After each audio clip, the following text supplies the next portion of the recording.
नमस्कार, मैं हूं पंकज श्रीवास्तव। सत्य हिंदी के खास कार्यक्रम सुनिए सच में आपका स्वागत है। आज बात करेंगे शिमला समझौते की, जो भारतीय इतिहास के गौरवशाली पल की हमें याद दिलाता है। पहलगाम हमले के बाद भारत ने सिंधु जल समझौते को स्थगित करने समेत कई कड़े कदम उठाए, जिसके जवाब में पाकिस्तान ने शिमला समझौता निलंबित करने का ऐलान कर दिया। आखिर क्या था शिमला समझौता, और पाकिस्तान के इस ऐलान से क्या वाकई जमीन पर कोई फर्क पड़ेगा, या फिर ये किसी मुर्दे को दोबारा दफनाने का ऐलान भर है? क्योंकि पाकिस्तान तो इस समझौते के दायरे को न जाने कब का तोड़ चुका है, न जाने कितनी बार तोड़ चुका है। तो आइए जानते हैं समझौते के हर पहलू को। लेकिन क्या ये ठीक नहीं होगा कि समझौते को समझने से पहले हम उस घटना को जान लें, उस ऐतिहासिक घटना को जान लें जिसकी वजह से यह समझौता हुआ था? तो शुरू करते हैं कुछ तस्वीरों से। ये तस्वीरें देखकर आपको कुछ याद आ रहा होगा अगर आपकी इतिहास में रुचि है। ये तस्वीरें एक तरफ आपने पहचान लिया होगा, ये हैं शेख मुजीबुर रहमान, जिन्हें हम बांग्लादेश के निर्माता के रूप में जानते हैं, बंग बंधु के रूप में जानते हैं, जिनके नेतृत्व में एक नया देश सामने आया था 1971 में। और ये तमाम तस्वीरें मुक्ति वाहिनी की हैं। ये बंगाल के वो लोग हैं जिन्होंने पाकिस्तान की सेना के खिलाफ हथियार उठाया था, लंबा संघर्ष किया था। ये तस्वीरें उस समय की है जब मुक्ति वाहिनी यानी जो बंगाल के लोग थे वो जिन्ना की टू नेशन थ्योरी के खिलाफ खड़े हो गए थे। और एक तरह से जब वो मोर्चा ले रहे थे तो जिन्ना की टू नेशन थ्योरी, जो ये कहती थी कि मुसलमान एक राष्ट्र हैं जो हिंदुओं के साथ नहीं रह सकते, लेकिन पूर्वी पाकिस्तान के ये जो बंगाली मुसलमान थे, इन्होंने अपनी भाषा और संस्कृति के लिए एक ऐसा ऐतिहासिक युद्ध लड़ा जिसपे जिन्ना की ये बात बिल्कुल गलत साबित हुई।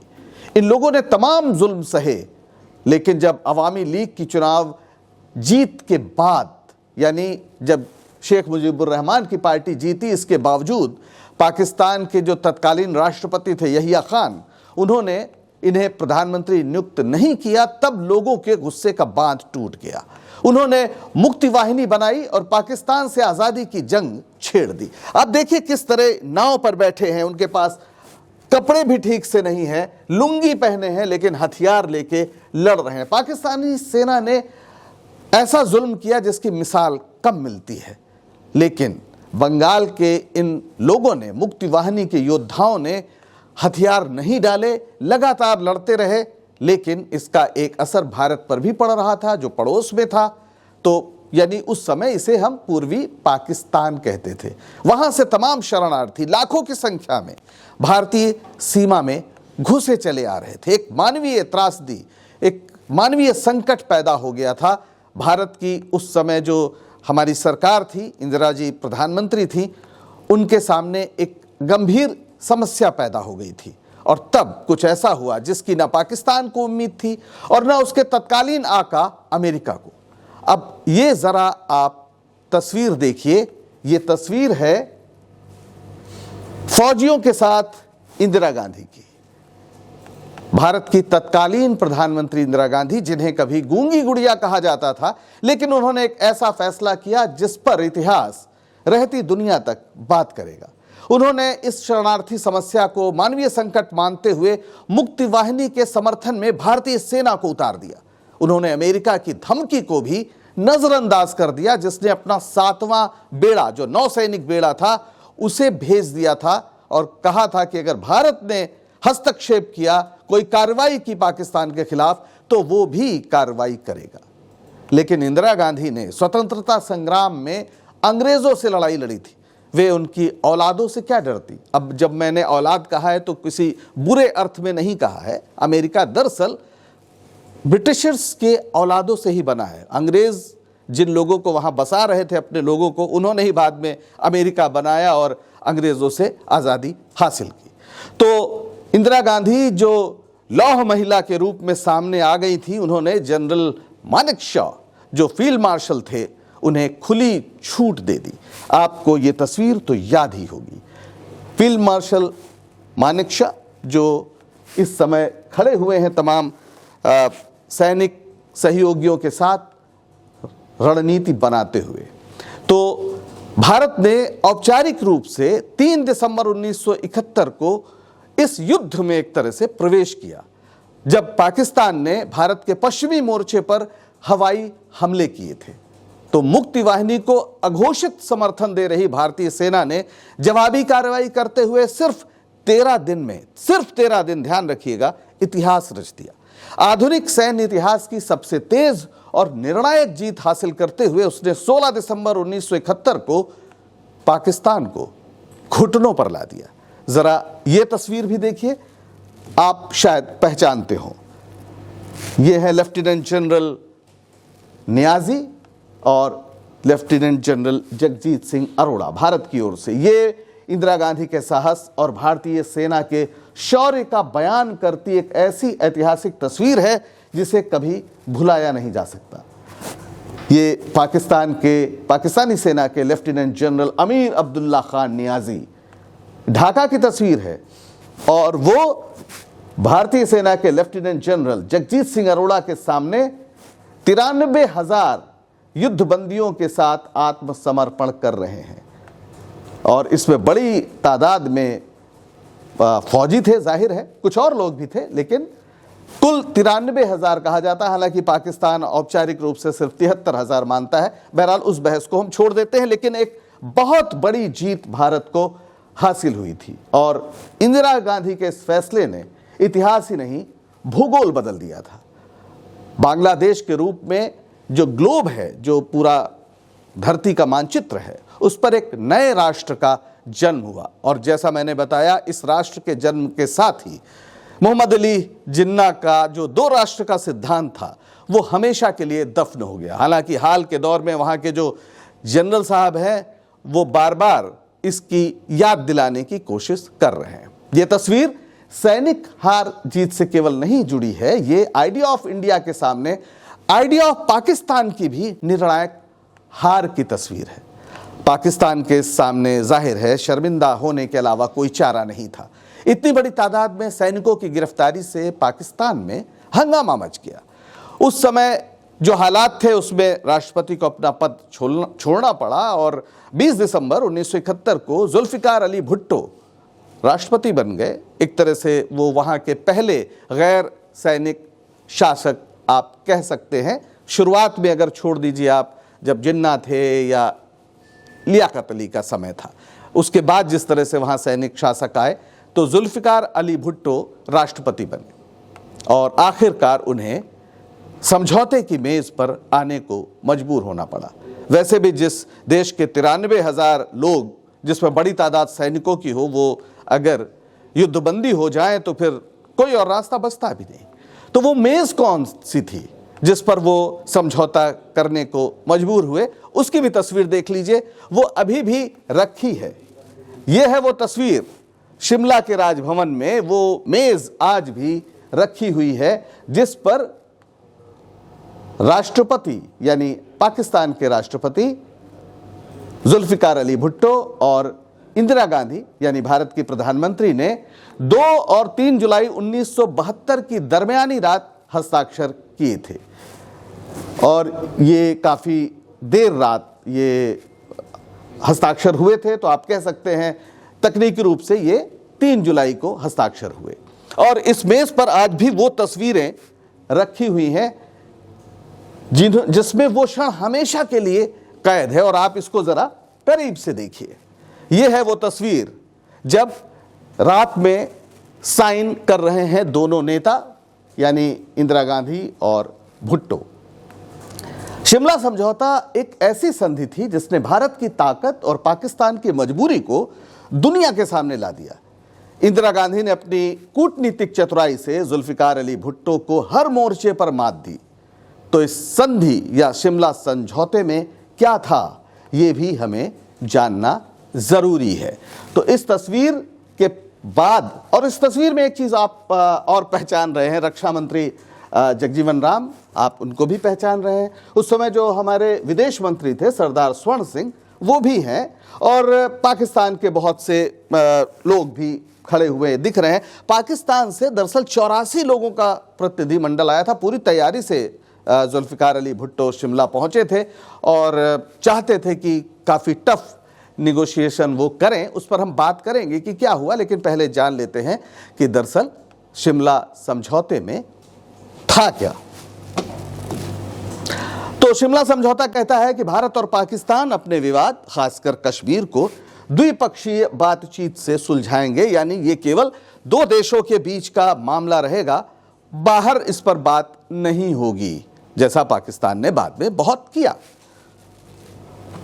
दूसरा, नियंत्रण रेखा यानी जो LOC है उसका सम्मान होगा और जो 1971 के युद्ध विराम पर आधारित है, यानी युद्ध विराम के समय जो एक रेखा थी जहां पर लोग थे, उसको माना जाए कि ये अब एक ऐसी रेखा है जिसका दोनों पक्ष सम्मान करेंगे। इसके अलावा दोनों देश एक दूसरे के खिलाफ हिंसा या प्रचार नहीं करेंगे। युद्धबंदियों की रिहाई और संबंधों की बहाली होगी। ये भी शिमला समझौते की एक महत्वपूर्ण धारा थी कि एक दूसरे के खिलाफ प्रचार नहीं करेंगे, हिंसा नहीं करेंगे।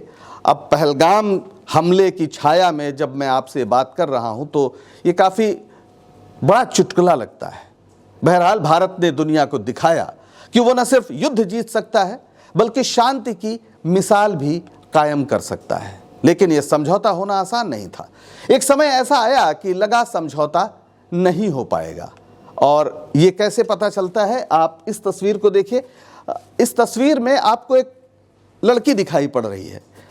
ये बमुश्किल 19 साल की, ये और कोई नहीं, ये बेनज़ीर भुट्टो हैं जो बाद में पाकिस्तान की प्रधानमंत्री भी बनी।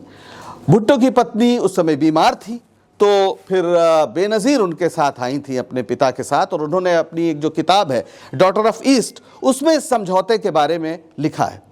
उन्होंने लिखा है कि प्रतिनिधिमंडल जो था पाकिस्तान का, उसने कोड वर्ड का इस्तेमाल किया था, लड़का हुआ यानी समझौता हो गया, और अगर समझौता सिरे नहीं चढ़ा तो कहा जाएगा कि लड़की हुई यानी बात नहीं बनी।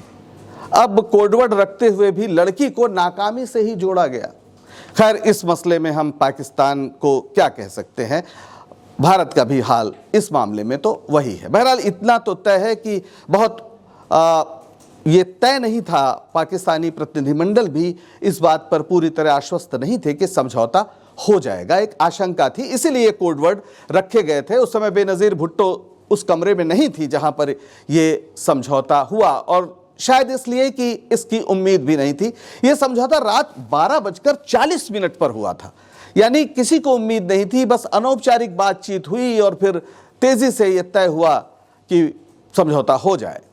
यहां तक कि दिन में ही पाकिस्तान का जो प्रतिनिधिमंडल था, उसके साथ जो सामान आया था वो वापस भेज दिया गया था। काफ़ी समय से 28 जून से ये चर्चा चल रही थी और लगा कि अब नहीं होगा, तो सामान वापस चला गया दिन में, और उसमें वो मुहर भी थी पाकिस्तान सरकार की, यानी जब हस्ताक्षर हुए तो उस पर मुहर नहीं लगी, वो बाद में लगी। और उस समय कलम भी नहीं था इन लोगों के पास हस्ताक्षर करने के लिए। एक पत्रकार हुआ करते थे प्रकाश चंद जी, उनसे मांगा गया। यानी भुट्टो, इंदिरा गांधी, सब लोगों के बीच शायद ये बन चुका था माहौल कि अब शायद समझौता नहीं होगा। लेकिन अचानक सब कुछ बदल गया। मेज पर जो मेजपोश होता है वो भी नहीं था, तो पर्दे उतार कर उसको उस पर डाल दिया गया और एक ऐसी स्थिति बनाई गई कि सम्मान के साथ दो राष्ट्राध्यक्ष वहां बैठकर हस्ताक्षर करें। जाहिर है पाकिस्तान शर्तें नहीं मान रहा था, खास तौर पर कश्मीर को द्विपक्षीय मसला मानने को तैयार नहीं था। तब कहते हैं कि इंदिरा गांधी ने कुछ ऐसा किया जिससे वो मजबूर हो गए। हालांकि ये किसी दस्तावेज में दर्ज नहीं है, पर कहीं कहीं अलग अलग लोगों ने लिखा है, तो आपको बताने में हर्ज नहीं है। दरअसल इंदिरा गांधी ने भुट्टो से कहा था कि बिना समझौता किए यहां से चले तो जाओगे, पर पाकिस्तान में कहाँ जाओगे। जाहिर है उनका इशारा बिना युद्ध बंदियों के लौटने पर होने वाली फजीहत की तरफ था। और पाकिस्तान के राजनीतिक हालात कैसे रहे इसका अंदाज़ा आप इस बात से लगाइए कि बाद में प्रधानमंत्री जब भुट्टो थे, उसके बाद उन्हें फांसी दी गई, और उनकी बेटी जो इस शिमला समझौते की साक्षी थी, बेनज़ीर, उनकी भी गोली मारकर हत्या की गई। वो भी प्रधानमंत्री बन चुकी थी। तो भारत की तरह पाकिस्तान में नहीं था कि आप अगर विपक्ष में जाते हैं तो आप फिर तैयारी करिए, आमतौर पर जाने का मतलब फिर जाना ही हुआ है। इतिहास कुछ ऐसा ही रहा है। तो जाहिर है भुट्टो शायद इस बात को समझते थे और उनके पास कोई चारा नहीं बचा था। इंदिरा गांधी ने उदारता दिखाते हुए युद्धबंदियों की रिहाई कराई, बल्कि ये 5000 वर्ग मील जमीन भी वापस कर दी जो भारतीय सेना के कब्जे में आ गई थी। बस एक वचन लिया कि कश्मीर सहित सभी विवाद द्विपक्षीय बातचीत से सुलझेंगे। अब बहुत लोग ये सवाल उठाते हैं कि इंदिरा गांधी ने ऐसा क्यों किया, उन्होंने क्यों जमीन वापस कर दी, अगर वो युद्धबंदियों की रिहाई नहीं करती तो शायद उसी समय कश्मीर समस्या हल हो जाती, वगैरह वगैरह वगैरह। लेकिन अगर आप ध्यान दें तो इंदिरा गांधी के पास जबरदस्त इतिहास बोध था। वो पाकिस्तान को शर्मिंदा नहीं करना चाहती थी, क्योंकि वो जानती थी कि प्रथम विश्व युद्ध के बाद जो वर्साई की संधि हुई और उसमें जर्मनी को जिस तरह अपमानित किया गया, उसी का नतीजा था कि दुनिया को दूसरा विश्व युद्ध झेलना पड़ा। दूसरी बात, उनके लिए सबसे जरूरी यह था कि जो टू नेशन थ्योरी है वो कैसे दफनाई जाए और बांग्लादेश को जन्म देना, बांग्लादेश को एक संप्रभु राष्ट्र की मान्यता दिलाना, पाकिस्तान से भी दिलाना, यह ज्यादा बड़ा मकसद था। और इंदिरा गांधी अपने इस मकसद में पूरी तरह कामयाब हो गई।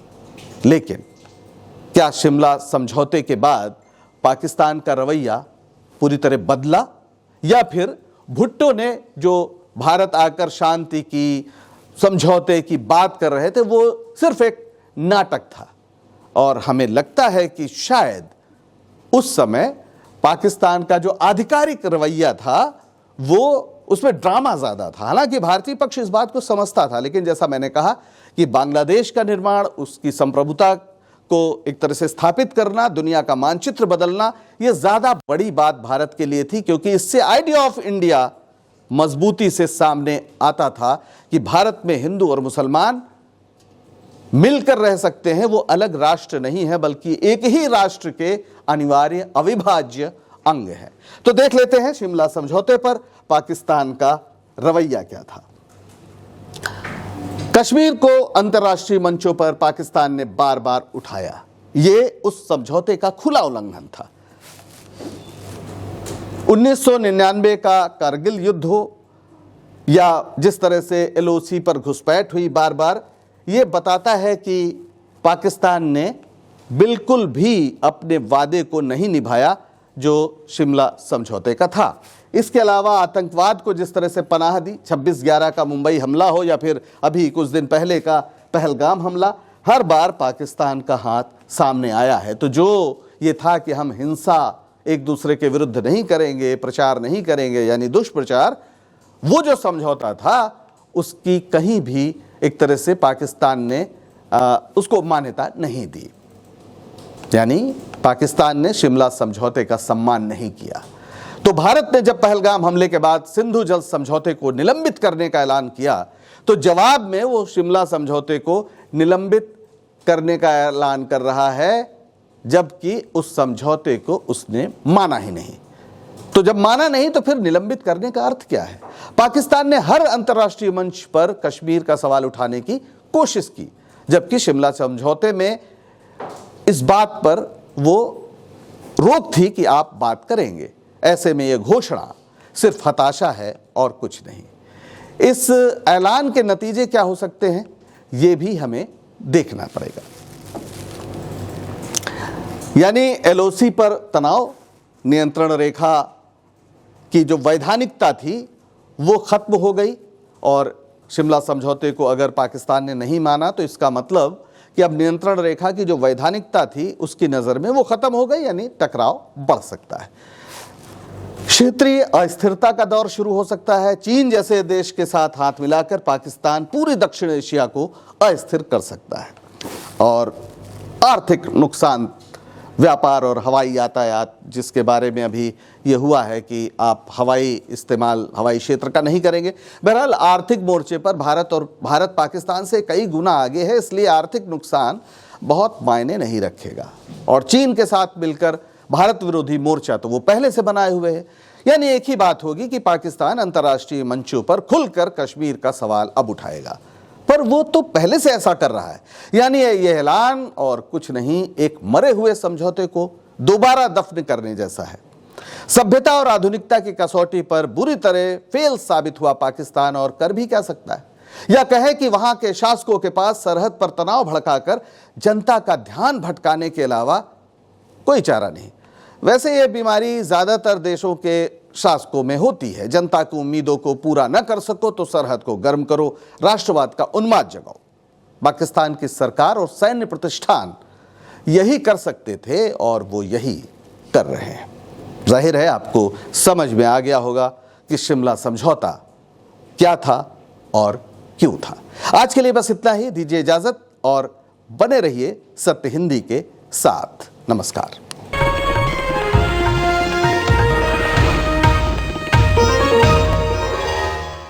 Copyright disclaimer under Section 107 of the Copyright Act 1976. Allowance is made for fair use for purposes such as criticism, comment, news reporting, scholarship, and research. Fair use is a use permitted by copyright statute that might otherwise be infringing.